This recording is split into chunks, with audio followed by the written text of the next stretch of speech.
Tonight's lecture may not be the most entertaining, but it probably is the most important. Because what I'm going to try to convince you is eminently reasonable is this simple sentence. Alcoholism, drug addiction, in other words, is a primary disease.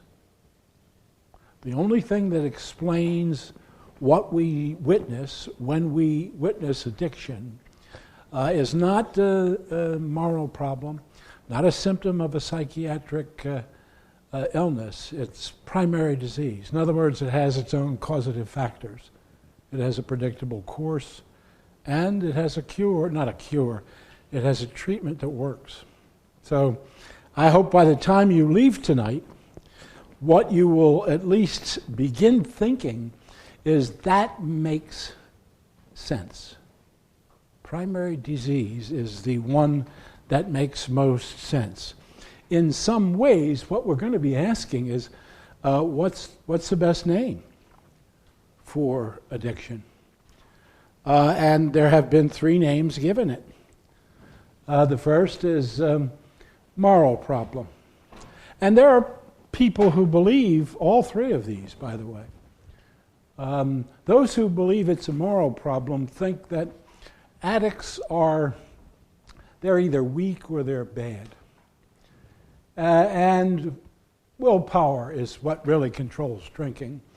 And they either simply don't have it or ignore it or are just bad people. The treatment, these people think, is they need to be reformed. I was once asked by a television interviewer whether I was in the business of reforming alcoholics. And without thinking about it, I turned to her and I said, no, they're not deformed. If they were deformed, I guess I could reform them, but they're not deformed, they're sick. That's what I have to do, is treat an illness, not a moral issue. So is that a good name? Does that do what we want to do when we label anything with a new name? Second group thinks they're not corrupt, they are sick, but their drinking is nothing more than a symptom of their real illness. Their real illness is a psychiatric illness. And the drinking is what both reveals that there's a problem. They say, God, they have to have some kind of psychiatric problem. Look at all that drinking.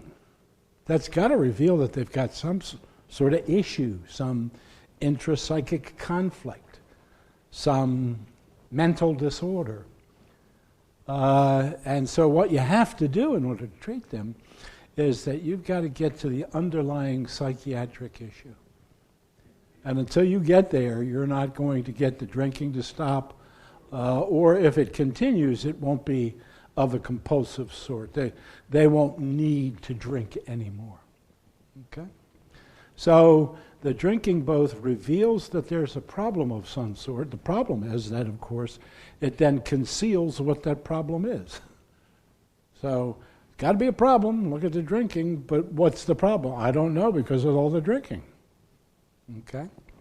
So they say, well, we got to get down to the underlying cause. We've got to find out the reason an alcoholic drinks. And until we know that, we're not going to be able to help them. Is that a good name? The third is, and this idea has been around a lot longer than most of us think, and that it is that addiction is a primary disease. Primary means it is not secondary. It is not caused by some other issue. The first 2 positions hold that it is secondary, and it is secondary to a moral problem, and it's secondary to a psychiatric disorder. These people believe it's not secondary at all. It's primary. That addicts suffer from a complex disease involving the brain's proneness to a class of drugs, and you can't cure it. What you can do is arrest it. You can't make the condition go away. What you can do is keep it from killing people And the only way we know how to do that is through abstinence. So those are three significant positions, all of which there are still people who believe each one of those positions. The question is, of course, what's the best name? So you have to ask, well, what do we expect the name to do whenever we label an experience with a word?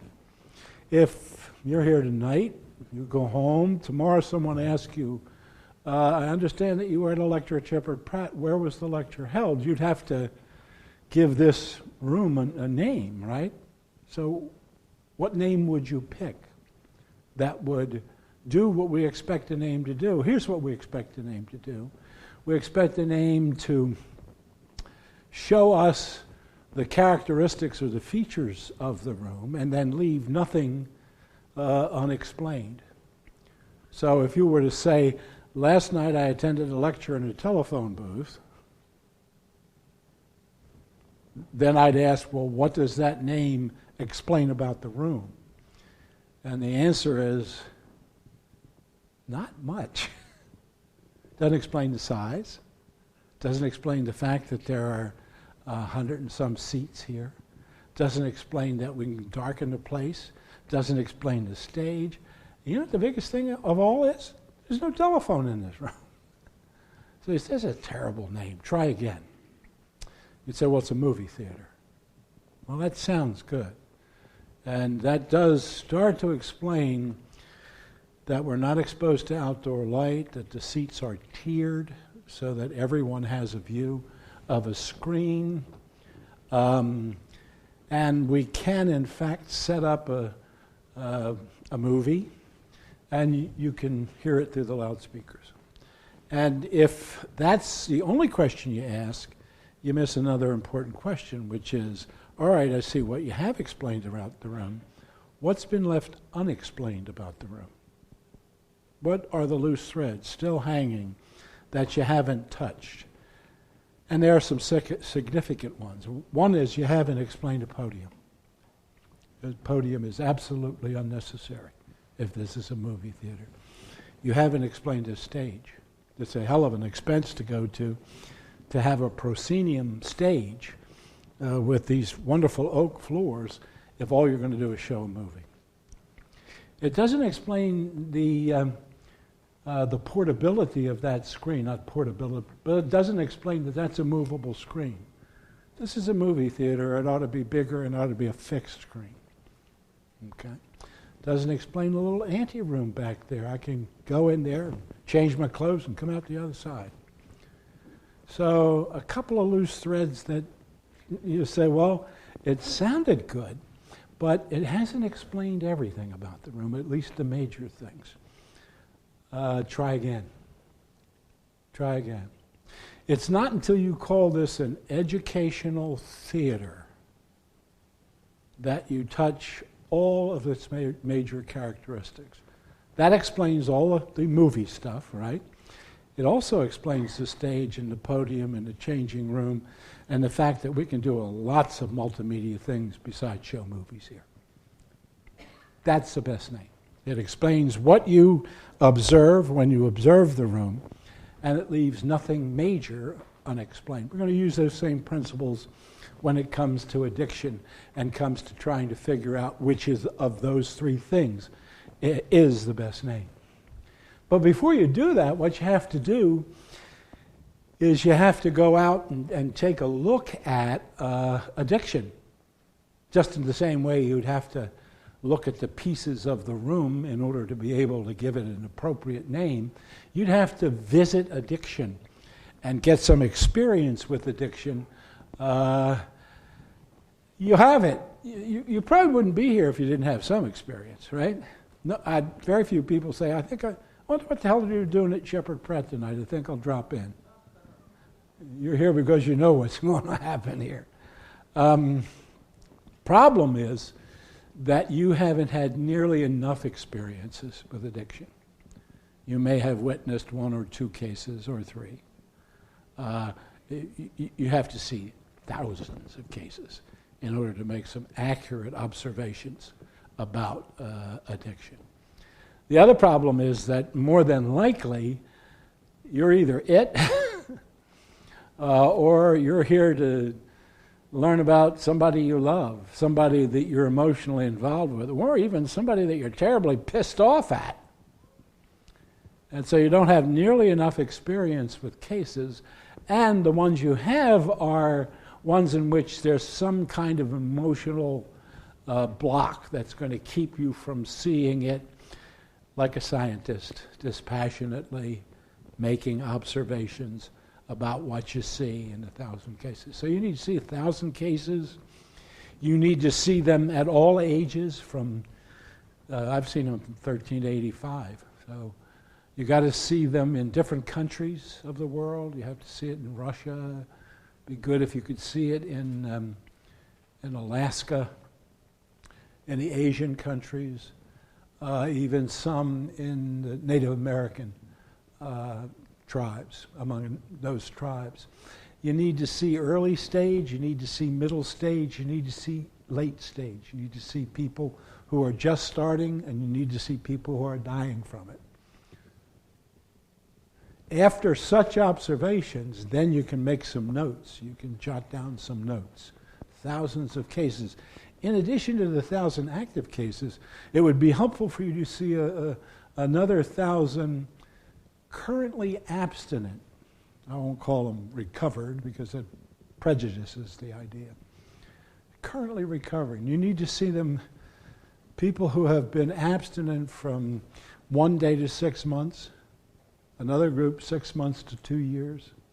You need to see people who are abstinent 2 years to 5 years, 5 years to 10 years, and then 10 years and beyond that, and there are such people. So, after that, what will you have witnessed? What will you have observed? Not many people disagree about these few things. Here's what you're going to see. You're going to see that, first of all, it's insidious. That's a fancy word for sneaky. It's sneaky in a couple of ways. For the addict, it's sneaky because he or she thinks that the drug, alcohol or whatever drug, is not their problem, it's their friend. If they have problems, they think that the drug is a solution to those problems, not the cause of them. Of course, we know that's not the case, but their perception is that the drug is not my problem. In fact, it's my only friend. Okay? So that is not the case with the family member. The family member often knows something's wrong, but they're not sure what it is. They may have heard it called a disease, probably don't believe that with any real conviction, and so they're often looking for an explanation, a psychiatric explanation for this thing. They see the unfortunate childhood and want that to be what explains this. Fools family members, fools them all the time. People come to these lectures and after they're finished will say to me, I didn't know that was addiction. I thought it was something else. I thought it was badness, or I thought it was weirdness, but I didn't think that this was a disease. That fools people. The damage that it does is sneaky, insidious. Addicts might look good, in fact, be fully employed. In fact, most alcoholics in this country are currently functioning, went to work today. Did a good job, some of them. So that fools a lot of people because it's sneaky. We estimate that 65% of the current active alcoholics are also employed. They went to work today. So you say, well, what can be wrong with somebody who's going to work? Well, the truth is they can be alcoholic, all right? There are plenty of alcoholics who were completely functioning the day before they went to treatment. So it's a sneaky problem. It's insidious. Let me check on something here.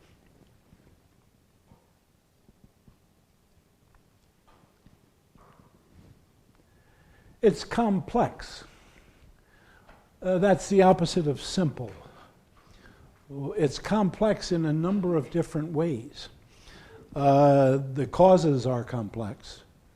We don't believe for a minute that it's alcohol that causes alcoholism.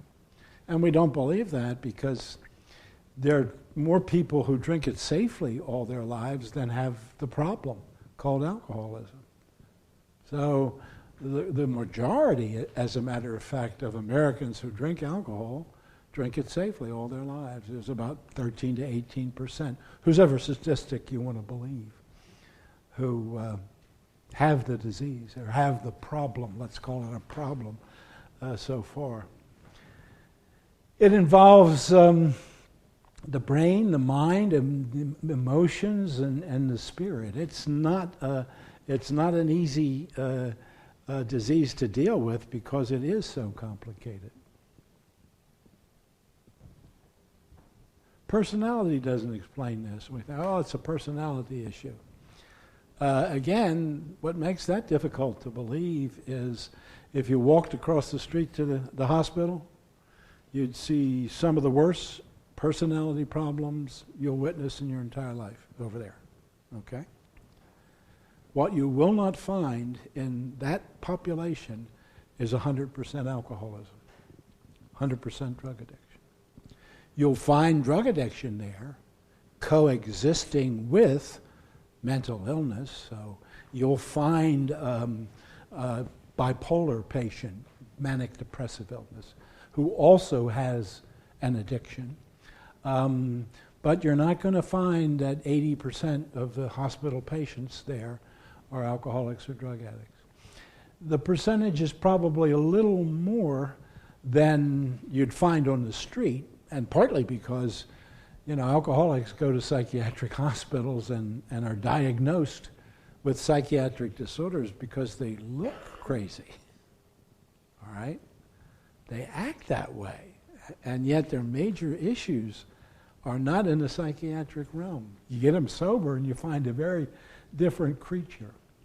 So, no, personality doesn't explain it. As a matter of fact, the alcoholic, drug-addicted population represent pretty much every type of personality that you'll find on the face of the earth.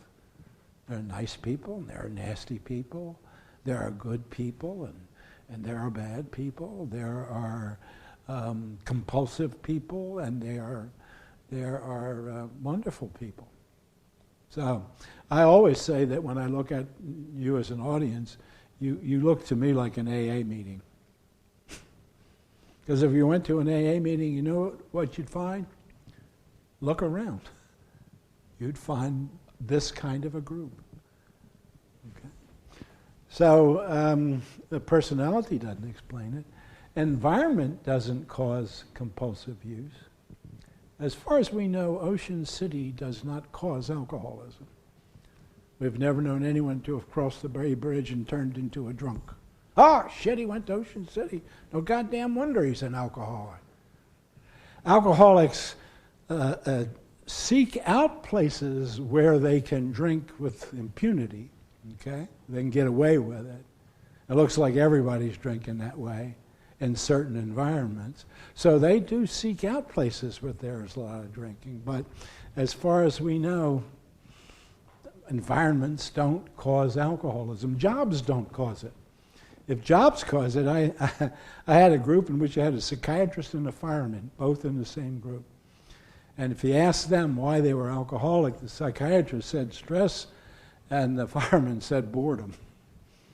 And I said to the two of them, you'd be alcoholic whether you switch jobs, because you have the seed for that disease. You have that problem, that perhaps genetically transmitted proneness. But all together, when you put them all together, you get alcoholism. The way I explain the causes is an analogy to bread. So no one factor by itself will cause compulsive drinking. Okay? When people ask me what causes alcoholism, I ask them first, what do you mean by alcoholism? And some will say, alcoholism is drinking that causes problems. Another will say, alcoholism or drug addiction. Those words are interchangeable.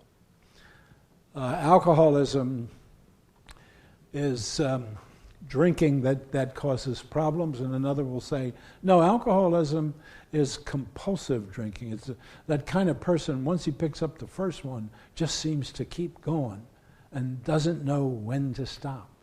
Well, they're very different questions. They're very different definitions of alcoholism. What causes compulsive drinking is an interesting question. What causes drinking to cause problems is a more complicated question. Dr. Mark Schuckett did a study of children of alcoholics, and he wanted to figure out why, in fact, people would drink compulsively. And what he did was studied 19 to 25-year-olds who had a family history positive and those who didn't have a family history positive. We'll get to Schuckett's work in a second.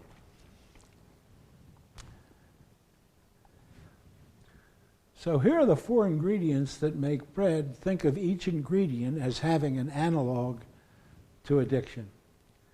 The first is that which has the potential to be bread. So what is the secret ingredient in bread? I see we have no bakers in the room. It's yeast, right? Yeast. That's the magic, okay? Does yeast make bread by itself? No, just sit there being yeast, all right? What do you have to do to the yeast to activate its potential to be bread? Well, what you have to do is... excuse me. So what's the analog to that? Would be a susceptible host. A susceptible host is someone who carries within him the seeds, and let's just call them that for the time being at least, that would lead to alcoholism. So there are such things as susceptible hosts, right? There are susceptible hosts for malaria. My father-in-law in the Second World War was stationed in India. He was captured, and he not only had 1 case of malaria, he ended up having 2 cases of malaria. Other people in his company didn't get malaria. My father-in-law was prone. He was a susceptible host, and he was exposed to the agent for that disease. Whoops. So here's what Schuckett did. Schuckett took on the question, why do people drink sort of out of control? And he studied 19 to 25-year-old males. He eliminated from his study anyone who had a suspicious drinking history. So he would do a history with you, and if your drinking was marked by some excessive intoxications here, there, and elsewhere, you're out of the study. He wants virginal drinkers, got it? And he wants them, and then he breaks you up into 2 groups, matched in every other way except this. In this group, you have a family history positive, got it? We know that there is a parent, it's usually male, who has had alcoholism, or has it currently. Your group is just like that group. The only difference is that your family history is negative. So here he's got a perfect setup, right? He's got kids in the same age who are exactly alike except for one factor. Family history positive, family history negative. Then he tests them in these 4 ways. The first is the perception of the level of intoxication. What Schuckett did, in other words, is that he gave each group something to drink and increased the amount. And he asked them, how drunk are you? He had, of course, educated them about blood alcohol levels, and you were asked to guess what yours was after some education, etc. Now, if the family history makes no difference, what's he going to find? He's going to find a standoff. In other words, as many people are good here or good there. If family history makes a difference, the results will be different. So let's wonder about then what that is. The second is a buildup of acetaldehyde. He's going to give everyone something to drink, then he's going to take your blood, and he's going to assay it for how much. When your body breaks down alcohol, the first thing it breaks it down into is acetaldehyde. Acetaldehyde, terrible poison, very poisonous, toxic. So he'd want to know how much acetaldehyde you build up. If they're the same, Mexican standoff, no difference. Family history makes no difference. If they're different, family history makes a difference. Third question was release of muscle tension at rest. He'll scope you. He'll measure your bodily tension, and then he'll give you something to drink. And after he's given you something to drink, he'll retest your bodily tension. Got it? So you're sitting there now, and you're kind of relaxed. Could I relax you more? Yeah, give you a drink or two.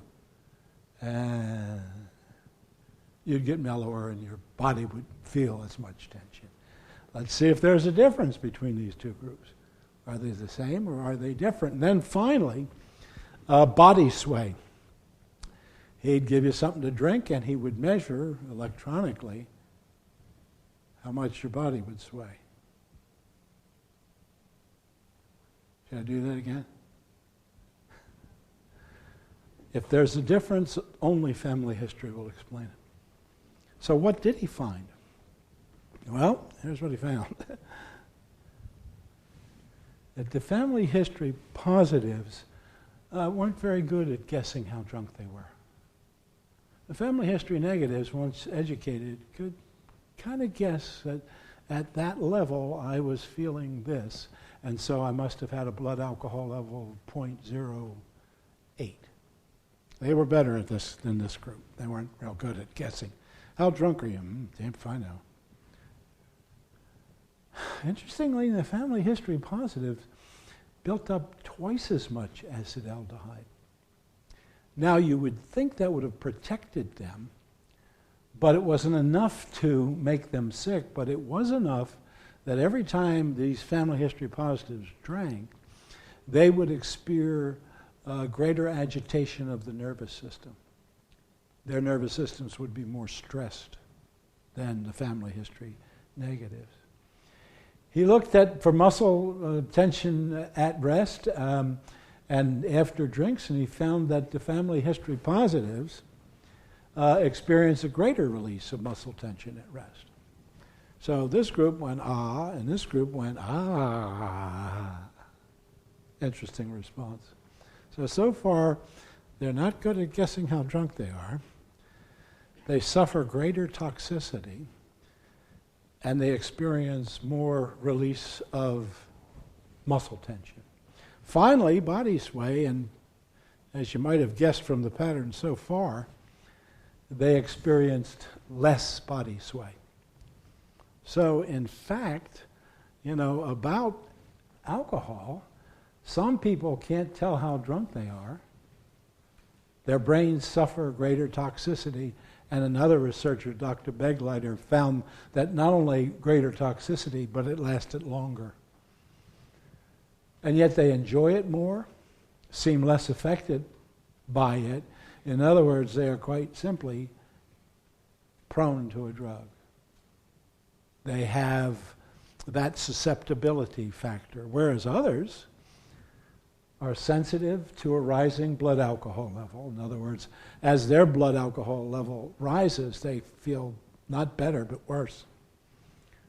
They enjoy a little bit, but not a lot. They feel dizzy, groggy, sleepy, sick as they drink more. Some suffer significantly the next day, and they can either take it or leave it. Susceptible host. They're a susceptible host. These people, in fact, have a hard time drinking. In fact, you might think of them as being protected against alcoholism. If you experience alcohol that way, you're not going to want the third, fourth, and the fifth drink.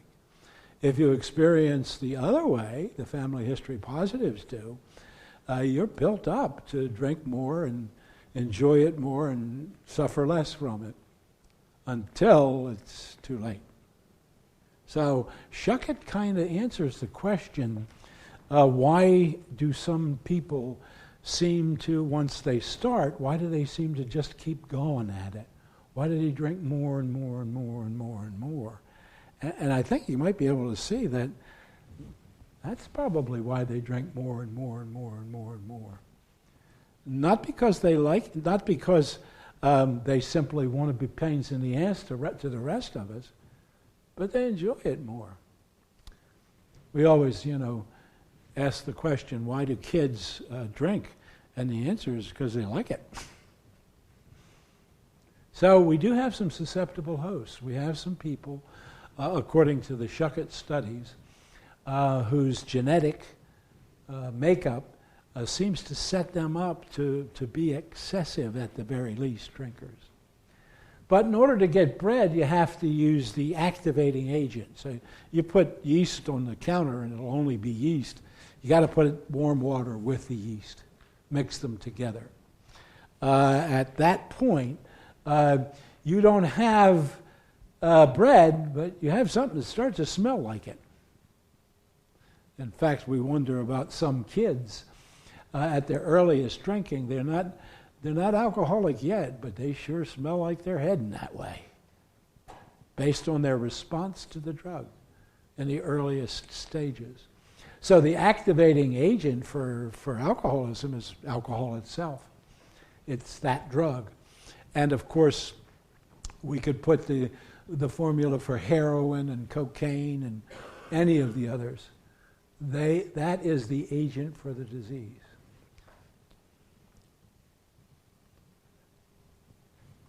The next thing that you need to make bread are the I call them the character ingredients.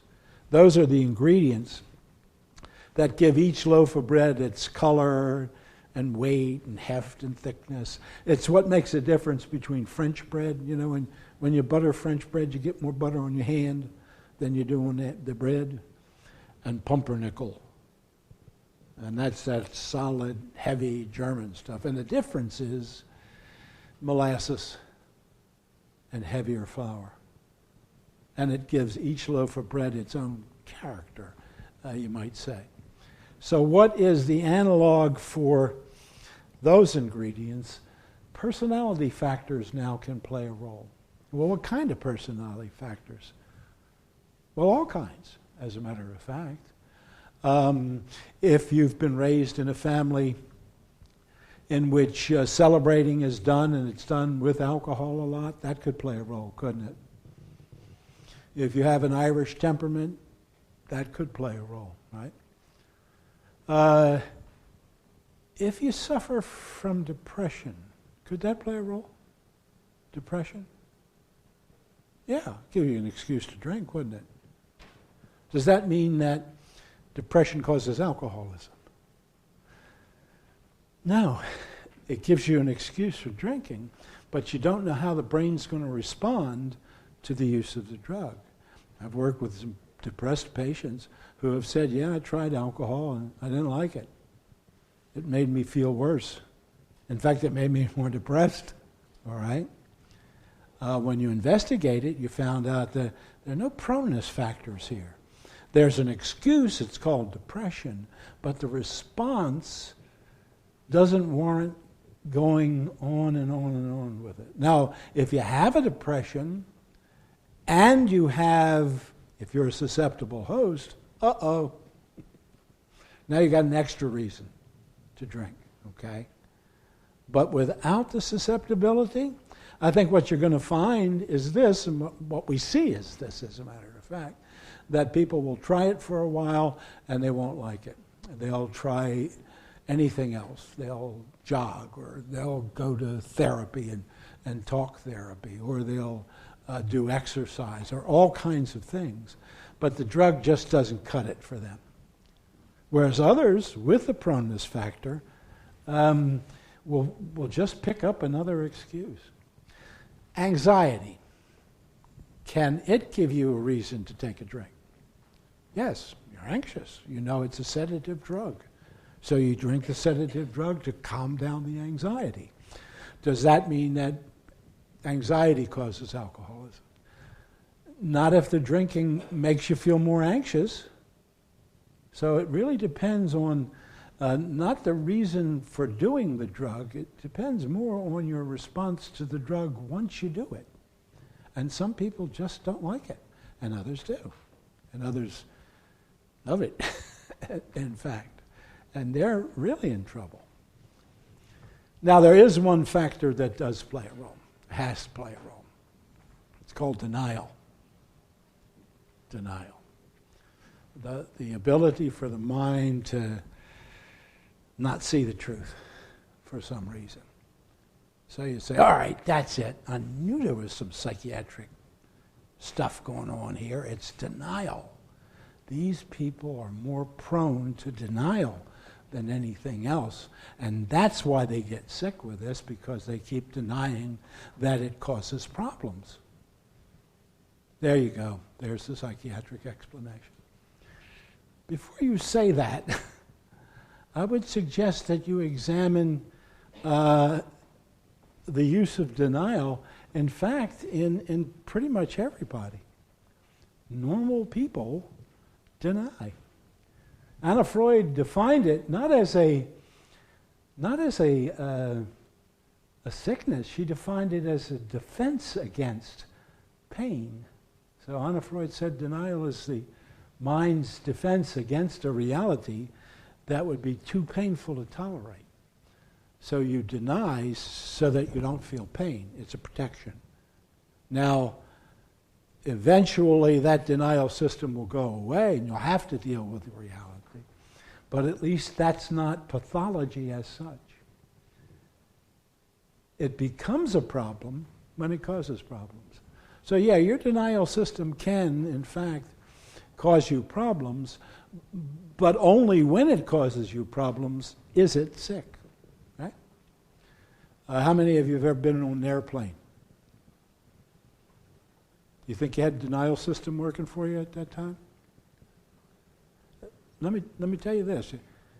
There's a man you don't know whose mental condition you have no clue about is going to take your ass 30,000 feet in the air. And you're fine. Oh, it's just going up and coming down that's a problem. Well, shit, that is the problem. You wouldn't get on the plane if you didn't have a denial system. In fact, there was a former NFL announcer who couldn't do it. He'd have to take the bus wherever he went. And he went all over the country. Anybody know the NFL announcer? Everybody knows him, right? Madden. So denial isn't a sickness. It's a defense, and it keeps us from experiencing a reality. And so we all use it at some time or another. You use it, for instance, it helps you cope with the death of a loved one. Your mother dies. Your father dies. And a denial system takes over for a while because this system's going to have to get you through lots of painful stuff. You're going to have to pick coffins, pick clothing, choose a hole in the ground, put them in a box, watch them for 3 days. That's tough shit, you know? That's tough stuff. What happens, of course, the denial system protects you. It's not that you think they're still alive. No, that's not the point. It helps you perceive this at a distance, at an emotional distance, because you got to get through it, right? The tough stuff. So it helps. Now, about 2 or 3 weeks later, you go, oh my God, they're gone.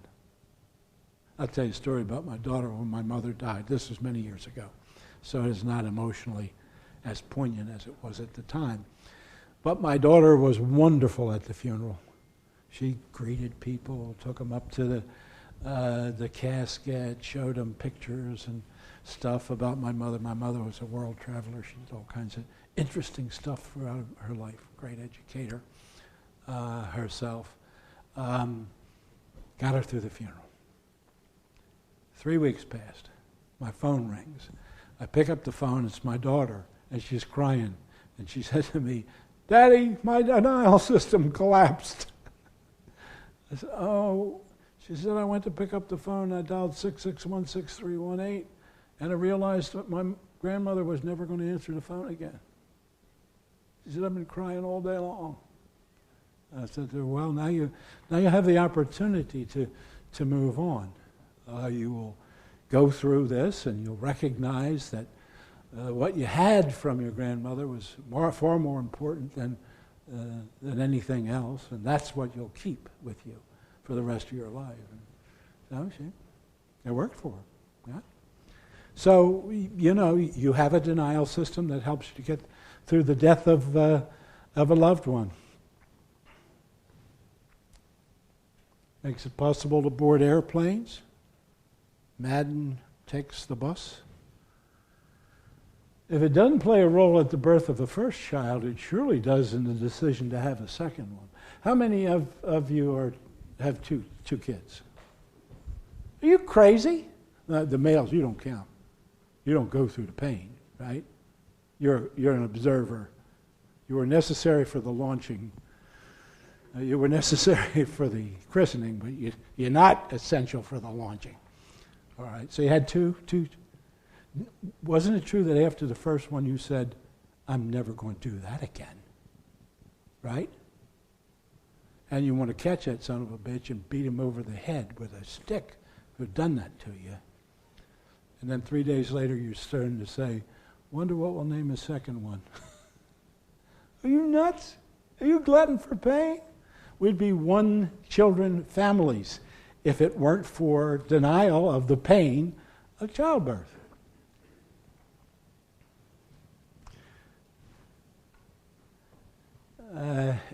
It's got to be a part of falling in love, doesn't it? If you could, when she is walking down, I'm talking to the men now, when she is walking down the aisle, you're standing there saying, "Well, she'll never look like her mother." No, she won't sag. She'll be perky the rest of her life.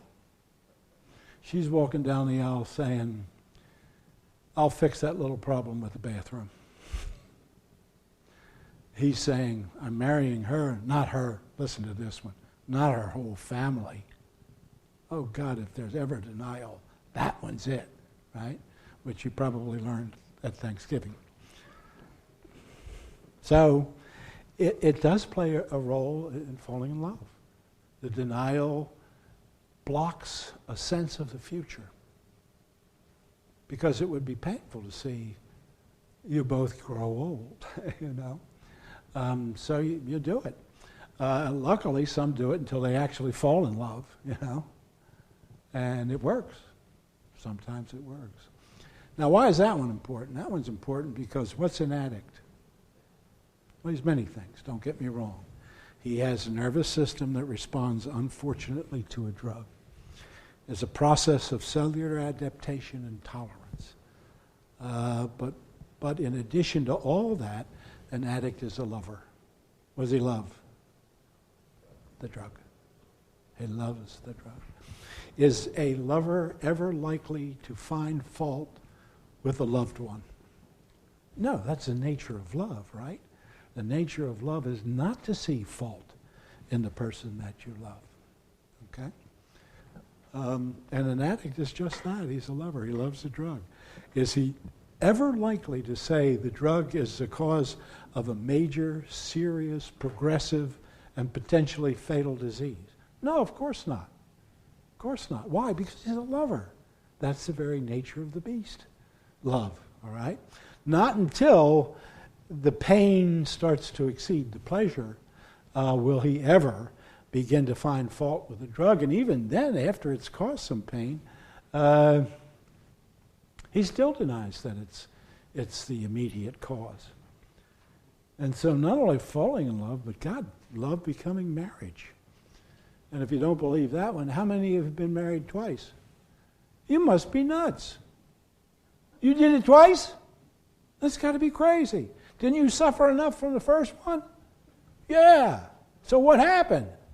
Denial. Denial. It won't happen again. That was just a mistake the first time. Jesus, I've known some people who've been married dozens of times. So, denial does play a role.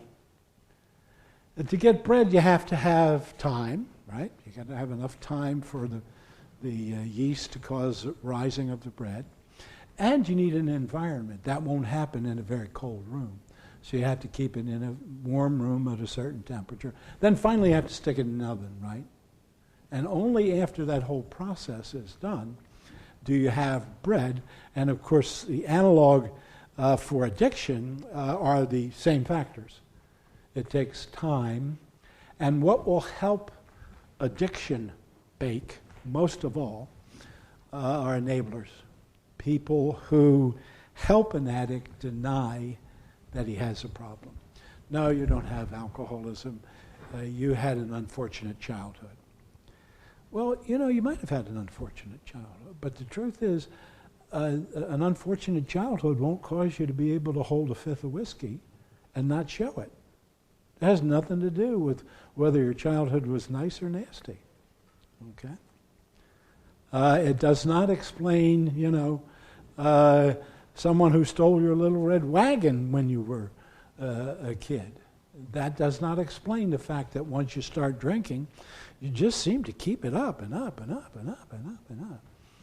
So this is a complex disease. The problem is itself multi-pronged. Addiction affects the mind, the body, emotions, and the spirit. The results are multiple. Conservatively speaking, alcoholism accounts for 50%, listen to this, of all murders, rapes, successful suicides, cases of abuse, and fatal automobile crashes. Now I have a friend who's a cop in Multnomah County. Their statistics are 39% of fatalities when alcohol is involved with the driver, not the passenger. So our county is doing a little better helping people avoid drinking and driving. But half, people ask me, how do you solve some of the nation's problems? I said, well, let's learn to treat addiction before it gets to this point, because then we could cut down on 50% of all murders, rapes, successful suicides, cases of abuse, and fatal automobile accidents. Half of them. Wow, I think that would be significant. Anybody runs on that ticket, I'm going to vote for him. It's primary. Now that really does fly in the face of those people who say, no, it's secondary. So the moral problem people will say, no, it's not. No, it's not. And the psychiatric folks will say, no, it's secondary to a mental condition. In medicine, primary is used to mean two things. One, when a patient has two distinct medical problems, whichever one has caused the patient to be unable to function is called his primary problem. In other words, that's the one you got to treat to get the person back on the street. A person can have diabetes and catch pneumonia. His primary problem, as far as the doctors are concerned, is probably the pneumonia, because the diabetes is under control with medication.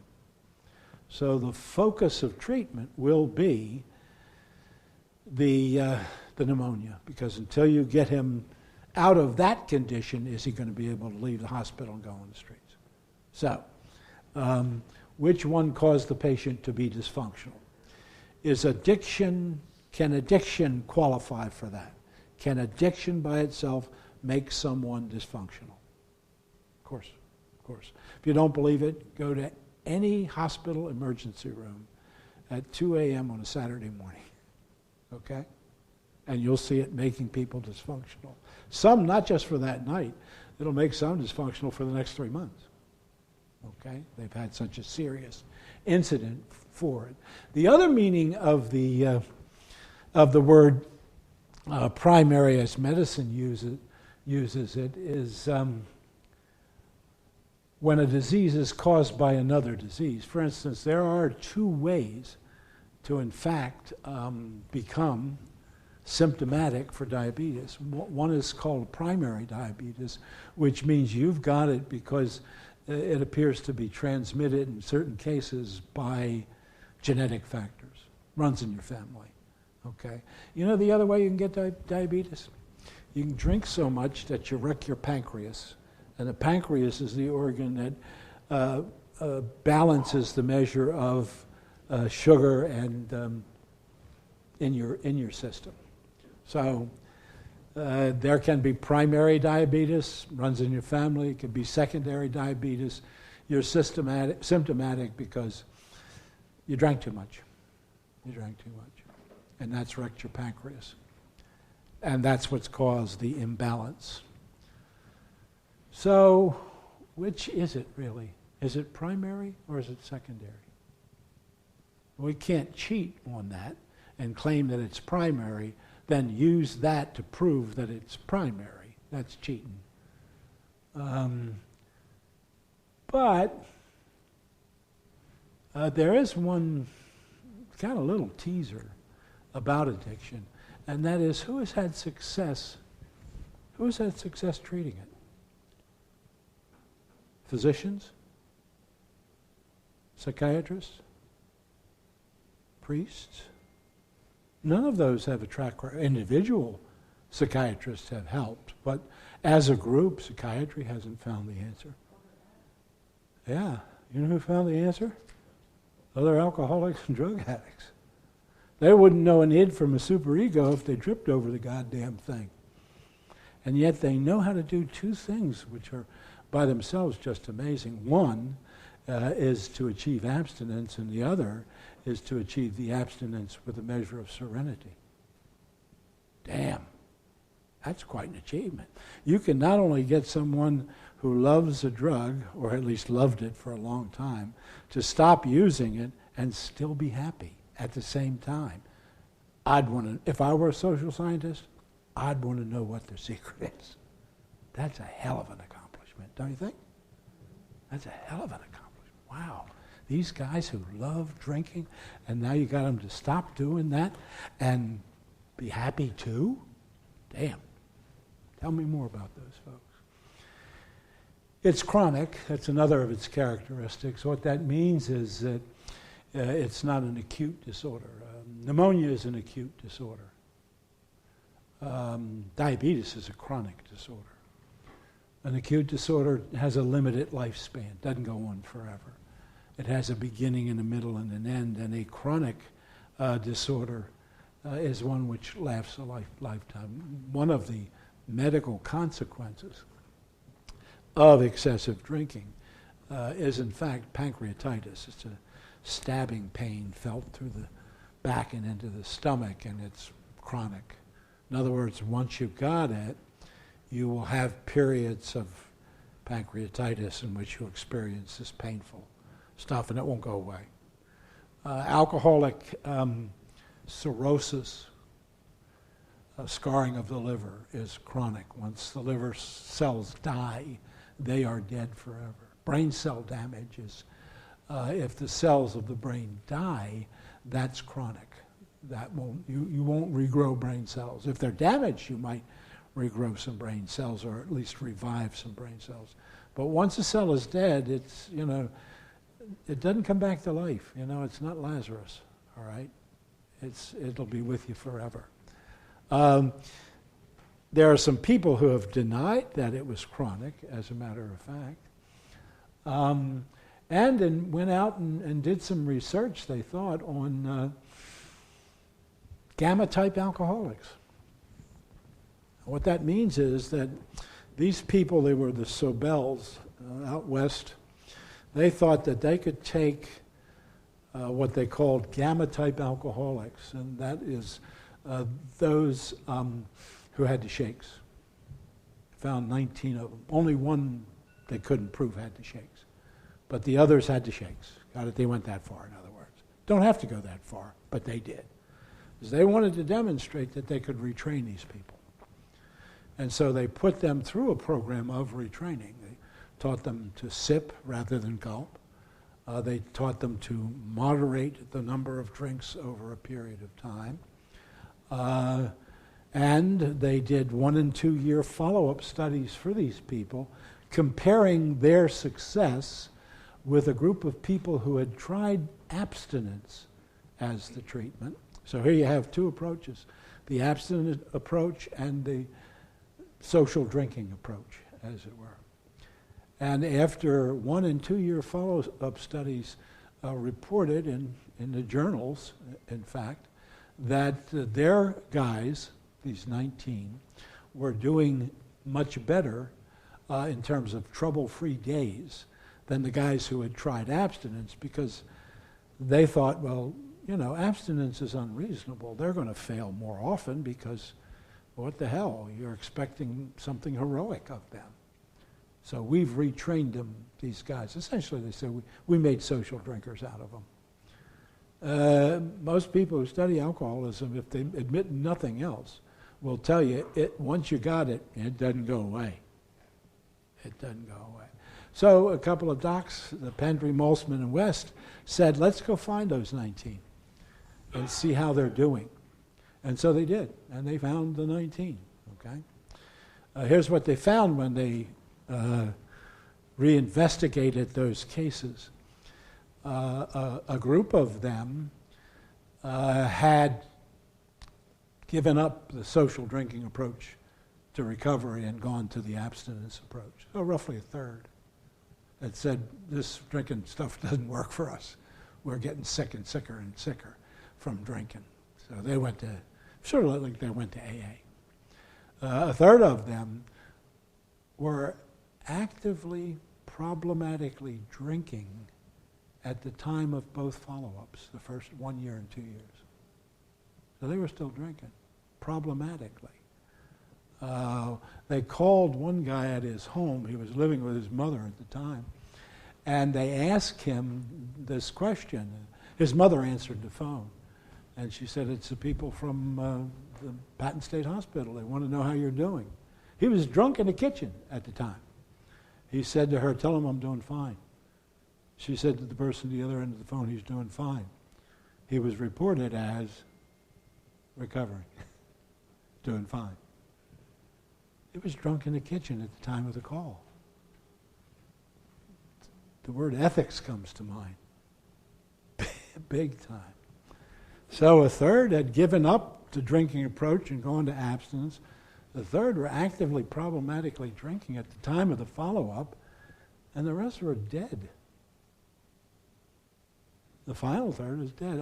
Only one reported that he was drinking moderately. Now, I have no idea what has since happened to that fellow, but I believe that might have been the case. So no one, in fact, had returned to social drinking. They had all either given that up and said, no, we're going to have to go abstinence, or no, we're going to keep drinking and having problems. They were going to jail. And then the rest of them were dead. One guy drowned, drunk, in 6 inches of water. So, guess what? It's chronic. Once you have it, once you've crossed that line, it doesn't go away. It's progressive. It just keeps getting worse. Either the drinking frequency and amount gets worse, the problems caused by drinking multiply and intensify. Distortions, this may be the worst way in which they get worse, are the distortions of personality caused by drinking. They get worse too. We had a patient, first time he came here, he was a happy-go-lucky, very funny guy. He had been drinking fairly heavily for quite a bit of time. But once he detoxed, he looked good, you know? Happy, made all the patients laugh, had a good time, had fun. He discharged. We had a treatment plan for him. But only after a year, he abandoned his treatment plan, which of course included, and he went to live on a houseboat by himself. And every one of us who knew this guy said, you're in danger. You're going to separate from the people who help you stay abstinent, and you're going to be lonely. And I can't think of that, plus resentment, and that's the third one, that's all you need. And guess what? He relapsed. He started drinking again. The first time we treated him, he was fifth a day. He was a fifth a day alcoholic. Second time, he was a much softer drinker. He was only drinking a pint a day. This time, however, when he detoxed, his personality wasn't the same. This time he was angry, cynical, feeling hopeless, bitter. And I remember saying, he's going to pick a fight and leave treatment. You watch me. You watch him. And that's just what he did. You know. Said, you guys are fools. You don't know a goddamn thing about this. And just discharged himself. It's a progressive disease, and sometimes the ways it gets worse are really devastating. And next, it's treatable. It's not curable, all right? Alcoholism never goes away. It's there. It's a lifetime disease. You can arrest the symptoms. You can keep it from killing you, but you can't make it disappear. You have the proneness. No matter how long you have been sober, it doesn't go away. And again, I can tell you stories about that. Lady came into treatment after 24 years of drinking. We treated her here for 30 days. She left. She stayed abstinent for 12 years. After the 12th year, she got a cold and treated it with NyQuil, the nighttime cold medicine. So here was her treatment, was alcohol in the form of cough syrup. Within the next year, she was hospitalized 4 times. So 24-year period of drinking, 1 treatment, 12 years of abstinence. After the 12th year, she picks up NyQuil, drinks for a year, and is hospitalized 4 times in that year. That's a disease that persisted despite a significant period of abstinence, 12 years. There have been a lot of changes in 12 years. So what's the best name? The moral problem, people are saying addicts are weak or bad. They choose to drink too much. What you have to do is make them good or strong, and they'll stop drinking that way. So what we'll do after a break is we'll sort of try to take that seriously and see if it will hold up to scrutiny. So after a short break, we'll ask, is the moral problem the right name? Or are there serious weaknesses about giving that name? So take a short break, and we'll be back.